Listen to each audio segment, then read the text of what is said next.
नमस्कार. तर इंद्रायणी मालिकेत आपण आजच्या भागात पाहणार आहोत की इंदू कीर्तनाला जाण्यासाठी तयार झालेली असते आणि ती घाबरत गोपाळजवळ येते. गोपाळ खाली बघून अभ्यास करत असतो आणि तिला म्हणतो की एवढा का उशीर इंदे, आणि ते पेपरात माती खाल्ली आहे ना, ते दे इकडे, मी बघतो, असं म्हणून तो इंदूकडे बघतो आणि इंदूकडे बघून म्हणतो की इंदे, तुला सांगितलं ना कीर्तनाला जायचं नाही म्हणून, तरी चालली. इंदू खूप वाईट वाटून म्हणते, गोपाळ मला जावं लागेल रे, आणि ते भागाकर तू. मग गोपाळ रागाने म्हणतो, आता तुझं तू बघायचं, माझ्याकडे परत अभ्यासाला यायचं नाही, कळलं का? चल निघ इथून, आता परत मी घेणारच नाही मी तुझा अभ्यास, चल, असं रागाने गोपाळ तिला तिथून जायला सांगतो. इंदू रडत रडत म्हणते की अरे गोपाळ, असं नको ना रे करू. मग गोपाळ म्हणतो, मग काय करू, नाचू का तुझ्यासमोर? मी माझ्या टाईम टेबलमधून तुझ्यासाठी वेळ काढला आणि तू निघालीस कीर्तनाला, जा निघ कीर्तनाला. मग इंदू खूप वाईट वाटून म्हणते, अरे वेंकू महाराजांबरोबर कीर्तन आहे ना. मग गोपाळ म्हणतो की मग गोपाळबरोबर गणित पण आहेच ना. आणि तो म्हणतो की मी काय म्हणतोय इंदे, त्या कीर्तनापेक्षा गणित जास्त महत्त्वाचं आहे. अगं 3रीला गेली तू, तुला लाज नाही वाटत? भागाकार येत नाही तुला? लोक हसतील तुझ्यावरती. मी शिकवतोय म्हणतोय ना तुला, आणि तू काय केलं नाहीस तर कीर्तन काही आडत नाही. मग इंदू म्हणते, अरे पण. मग गोपाळ ओरडून म्हणतो की पण बिन नाही सांगायचं, मला टाईम नाही आहे, मला जास्त, आज जाणार होतो लायब्ररीला अभ्यास करायला, मी तुझ्यामुळे अडलं सगळं. मग इंदू म्हणते, सॉरी गोपाळ. तितक्यात वेंकू महाराज तिथे येतात आणि इंदूकडे बघून म्हणतात, इंदू अगं इथे काय करतेस बाळा, झाली ना तयारी, जायचं आहे आपल्याला. इंदू खूप टेन्शनमध्ये आलेली असते आणि ती वेंकू महाराजांकडे बघत असते आणि ती नंतर गोपाळकडे बघते. गोपाळ वेंकू महाराजांना बघून त्यांच्याकडे बघून हसतो आणि वेंकू महाराज विचारतात की गोपाळ, आणि ते त्या दोघांजवळ येतात आणि गोपाळला म्हणतात, काय रे, काय झालं? गोपाळ जसं काही झालंच नाही अशा आवाजात हसत म्हणतो की कुठं काय, तेच हिला सांगत होतो की चांगलं कीर्तन करा. इंदूला काहीच समजत नाही, ती गोपाळकडे बघत असते की नक्की हा काय म्हणतोय. आणि वेंकू महाराज म्हणतात की बरं असू दे, चल लवकर, उशीर होत आहे, आपल्याला लवकर जायचं आहे. मग वेंकू महाराज पुढे निघून जातात आणि यानंतर गोपाळ इंदूला म्हणतो की आज खपवून घेतलं आहे, उद्यापासून असलं खपवून घेणार नाही मी, आज जा कीर्तनाला, उद्यापासून मला असलं काय चालणार नाही, जा आता इथून. मग इंदू थोडीशी पुढे जाते आणि तिथेच थांबते आणि गोपाळकडे बघते आणि त्याच्याकडे बघून हसते आणि परत गोपाळजवळ येऊन त्याच्या गालाला पकडून म्हणते, गोप्या टोप्या, तू किती भारी आहेस रे. मग गोपाळ म्हणतो, चल चल, तू लय शहाणी आहेस, निघ आता इथून. आपण यानंतर इकडे पाहतो की मोठ्या बाई हा त्यांच्या खोलीत बसलेल्या असतात. त्यावेळेस तिथे अंताजी येतात आणि आरशात बघून स्वतःचं कौतुक करत असतात. मग मोठ्या बाई हळूहळू पुटपुटायला लागतात. हे बघून अंताजी म्हणतात की तोंडातल्या तोंडात पुटपुटू नकोस, मनी जे दाटले जहर ओकून टाक बिंदास. आणि परत त्या मोठ्या बाईला ते म्हणतात की तुझ्या बोलण्याने माझ्या कानात रक्त जरी आलं ना तरी चालेल, पण तू मात्र बोलत राहा. मोठ्या बाई चिडून म्हणतात, आता जरी कोण करतंय ते दिसतं ना आरशात. मग अंताजी स्वतःलाच आरशात बघून म्हणत असतात, एकच माणूस दिसतंय आरशात, अंताजी दिग्रजकर. मग मोठ्या बाई रागात म्हणतात की मला पहा आणि फुलं वाहा, बायकोचं काय, एरवी तिच्या मागे गोंडा घोळत असता आणि आता तिच्या बोलण्याने तुमच्या कानात रक्त येते.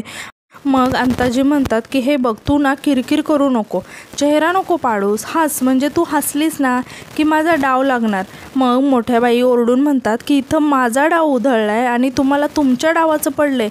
मग अंताजी विचारतात की काय झालं. मग मोठ्या बाई सांगतात की आज तो खाशाब आला होता आपल्या वाट्याचं धान्य द्यायला, रीतीप्रमाणे काय झालं पाहिजे होतं, तुम्ही किंवा व्यंकट भाऊजी किंवा अधोक्षज गोपाळ हे कोणीतरी हात लावला पाहिजे होता ना धान्याला, पण त्या कार्टीने इंदीने हात लावला. मग अंताजी म्हणतात, अगं आनंदी, आता बस कर, काय सारखं इंदी इंदी तेच दळण दळतेस, आज माझ्यासाठी खूप खास दिवस आहे, त्या पोपटरावांचा जावई येणार आहे, मोठा टेबल लागणार आहे, त्यामुळे डोक्याला त्रास नको देऊस. आणि ते तिथून जायला निघतात. मग मोठ्या बाई म्हणतात, मी नाही जाऊ देणार तुम्हाला, आत्ता नाही जायचं, मला सांगा की ती इंदी हात कशी कशी लावू शकते?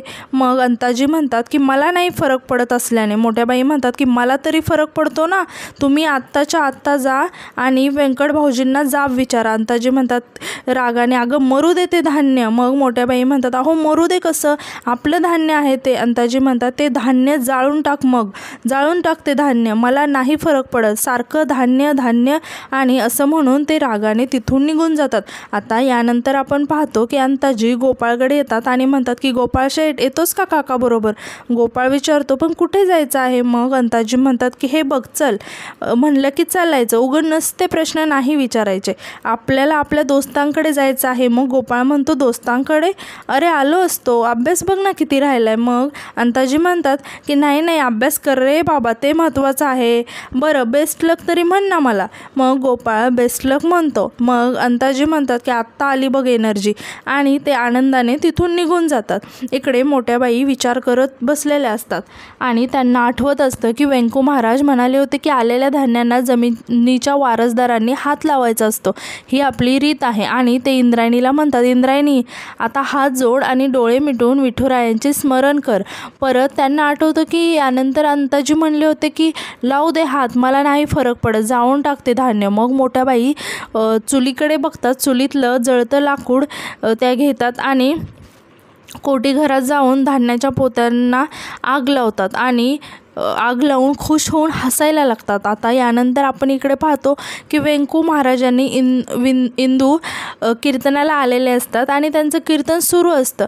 व्यंकू महाराज आणि इंदू खूप छान असं कीर्तन करतात आणि कीर्तन झाल्यावरती सगळेजण येऊन व्यंकू महाराजांना नमस्कार करत असतात. यानंतर व्यंकू म्हणतात की चांगलं रंगलं आज कीर्तन. इतक्यात महाराजांना फोन येतो. फोनवरती शकुंतला असते आणि शकुंतला खूप घाबरलेली असते आणि ती खूप रडायला लागते.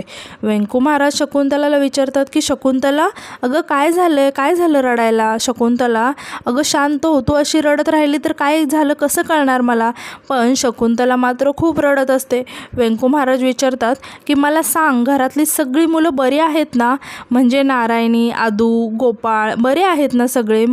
मग व्यंकू महाराज म्हणतात की शकुंतला हे बघ एक विठुराया पाठीराखा आहे, तू सांग बरं काय झालंय? मग शकुंतला रडत रडत सांगते अहो आपल्या कोठी घरात आग लागली हो. हे ऐकून व्यंकू महाराज शॉक होतात आणि म्हणतात ऐक मी लगेच निघतो इथून. मग शकुंतला म्हणते हो लगेच निघा तुम्ही. इकडे व्यंकू महाराज म्हणतात की हो काळजी करू नकोस, रामकृष्ण हरी असं म्हणून ते फोन ठेवतात. यानंतर इंदू आणि व्यंकू महाराज घरी येतात. घरामध्ये सगळीकडे खूप धूर झालेला असतो. मग व्यंकू महाराजांना बघून सगळेजण त्यांच्यापाशी येतात. व्यंकू महाराज म्हणतात की कसं काय झालं हे सगळं? मग शकुंतला त्यांना म्हणते अहो मला पण माहीत नाही, बघा ना सगळं धान्य कसं जळून गेले. प्रेमनाथ म्हणतो की लईच वाईट प्रसंग ओढावला विंजे परिवार आणि दिग्रजकर परिवारावर, पण वाईट वाटून घेऊ नका, तुमचे जावई विंजे सरकार आहे तिथे, काहीतरी मार्ग काढू आपण. आणि ते मोठ्या बाईंना म्हणतात काय हो सासूबाई?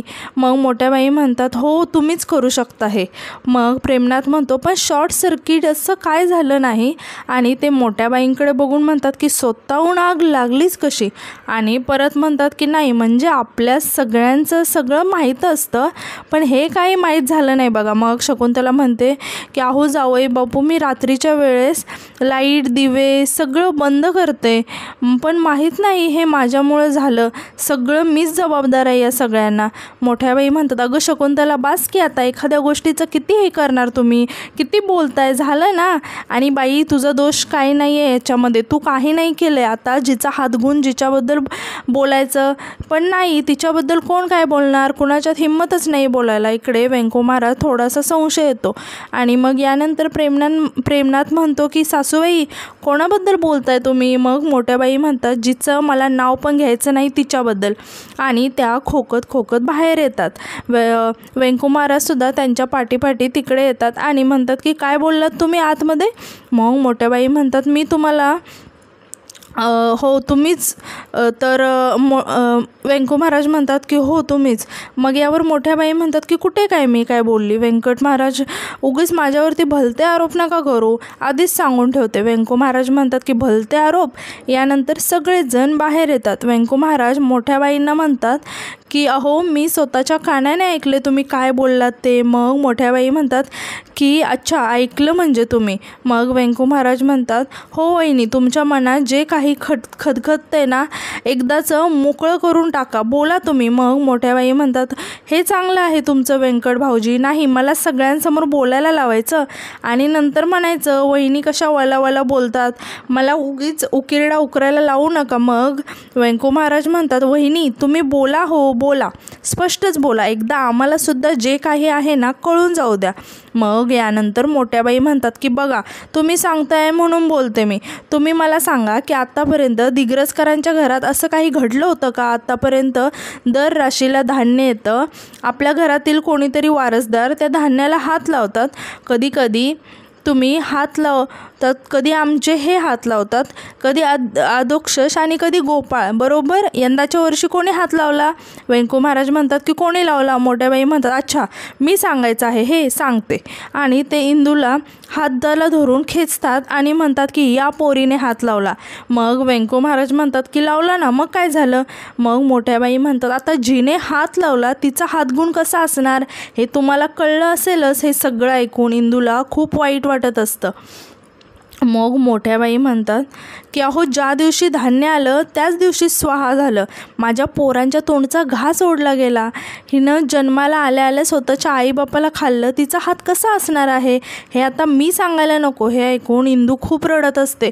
मग वेंकू महाराज रागाने म्हणतात अहो किती कडवटपणा आहे ओ वहिनी तुमच्या मनात. मग मोठ्याबाई म्हणतात तिथेच ना व्यंकट भाऊजी, सत्य हे कटूच असतं, माझ्या तरी दृष्टीने ही पोरगी अपशकुनी आहे. मग वेंकू महाराज म्हणतात हे बघा शकून अपशकुन असं काहीच नसतं वहिनी. मग मोठ्याबाई रागाने म्हणतात की हे तुम्हाला वाटतं व्यंकट भाऊजी, मला नाही तसं वाटत. काळ्याला पांढरं म्हणलं म्हणून काळं पांढरं होत नसतं, ते तुम्हाला वाटत असेल शकून अपशकुन, असं काही नसतं. तुमचं मत तुमच्याकडे, माझं मत माझ्याकडे. इतक्यात तिथे अंताजी येतात आणि इकडे मोठ्याबाई म्हणत असतात की माझ्या नजरेत ही पोरगी अपशकुनी आहे. वेंकू महाराज रागाने म्हणतात की वहिनी बस. तितक्यात अंताजी सुद्धा तिथे येतात आणि म्हणतात टाळ्या वाजवत येतात आणि सगळेजण अंताजीकडे बघून शॉक होतात. अंताजी म्हणतात की वा, आज काय आपल्या घरामध्ये नवीन भांडणाचा विषय. मग मोठ्याबाई म्हणतात जाऊ दे सोडा, मी मोठे आहे म्हणून कधी माझा कोणी मान ठेवला आहे? मग वेंकू महाराज म्हणतात कसला अपमान केला आहे अहो तुमचा? मोठ्याबाई म्हणतात जाऊ दे भाऊजी, मला आता बोलायला लावू नका तुम्ही. आणि मोठ्या बाई म्हणतात अंताजींना की चला भूक लागली असेल ना हो तुम्हाला? अंताजी म्हणतात मेली भूक मेली, या घरात कधीही या भांडणं किरकिर चालूच असतं. आणि ते स्वतःशीच म्हणत असतात अंताजी तुम्ही किती झेंडे गाडा, बाहेर कितीही तुम्ही झेंडे गाडा, पण घरच्यांना त्याची काहीच किंमत नाही आहे, चालू द्या तुमचं भांडण, असं म्हणून ते तिथून आतमध्ये निघून जातात. इकडे मोठ्याबाईसुद्धा रागाने तिथून निघून जातात. त्यानंतर आपण पाहतो इंदू खूप रडत असते. वेंकू महाराज इंदूकडे बघून म्हणतात इंदू, मात्र इंदू तिथून रडत रडत निघून जाते. आणि आजचा भाग इथेच संपतो. तर तुम्हाला माझे रिव्ह्यूज कसे वाटतात हे कमेंट्समध्ये नक्की सांगा आणि आपल्या चॅनलला सबस्क्राईब करायला विसरू नका. थँक्यू.